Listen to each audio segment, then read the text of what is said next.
Un mínim de 18 pretencs identificats fins ara van patir l'horror dels camps nazis. Només 6 van sobreviure mentre que una dotzena van deixar la vida al camp de Mauthausen-Gusen i al castell de Harnheim. De totes les víctimes dels camps, només una era nascuda al Prat. La majoria van arribar al Prat en les diverses onades migratòries que es van donar a partir de la dècada dels 20. La seva arribada al Prat es correspon amb les oportunitats laborals que es van produir, primer al camp i després a les fàbriques. Entre els deportats, un total de 7 jornalers del camp donen prova de la preeminència de l'activitat agrícola al Prat dels anys 30. En el decurs dels anys, molts d'aquests temporers es van anar estabilitzant la població, especialment un cop van obrir les indústries i van poder combinar els mesos que no es dedicaven a les tasques agrícoles amb la feina a les fàbriques. D'entre els 7 deportats que eren obrers industrials, 4 treballaven a la papelera, 2 a la seda i 1 al forn del vidre. Els deportats eren persones que no formaven part dels quadres dirigents de les organitzacions polítiques i sindicals del moment o amb les institucions oficials. En alguns casos coneixem algunes militàncies pels testimonis posteriors. Alguns figuren al padró amb la categoria de transeünts, en portar molts pocs mesos a la població. Centenars de pretencs i pretenques van sortir del Prat els dies precedents a l'ocupació de la vila el 25 de gener de 1939. Alguns testimonis relaten com el pas dels ponts va ser un degoteig constant fins al moment immediat de la seva destrucció. Des del Prat, la majoria van haver de recórrer els centenars de quilòmetres a peu fins als passos fronterers, conformant les enormes cues que van omplir camins i carreteres assetjades per l'aviació feixista.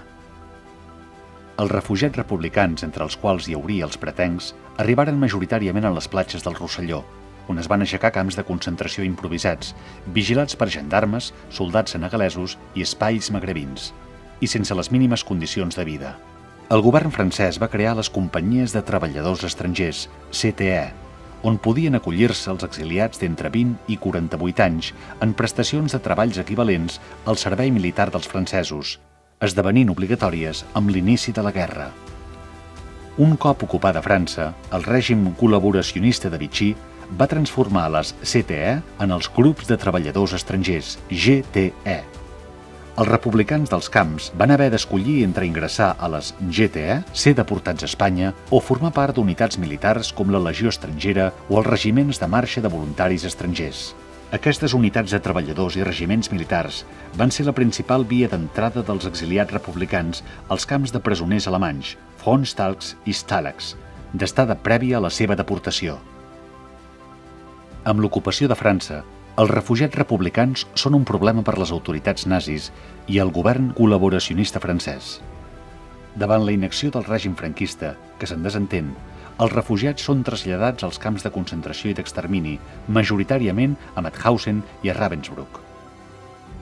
El 20 d'agost de 1940 va tenir lloc el primer enviament d'un comboi ple de civils republicans a un camp de concentració. El seu origen era el camp de Les Alliés, el seu destí va ser Mauthausen. En total eren 927 persones en una llarga travessa en 4 dies en un tren de càrrega. Entre ells hi havia les famílies Cortés i Quesada. Els homes i els nens majors de 14 anys van ser internats en el camp. Després de la separació, dones i nens van ser enviats en el mateix tren a Espanya, on van arribar l'1 de setembre de 1940 a través de la frontera d'Irún. Al camp s'hi van quedar Francisco Cortés Borràs i els seus 3 fills grans, José, Jacinto i Manuel, i així com Ciriaco Quesada Torreblanca i el seu fill Fèlix. Mauthausen va ser el camp on van ser internats més republicans espanyols i el destí de les víctimes pretenques. Entre els subcamps de Mauthausen destaca Gusen, a 5 quilòmetres del camp principal.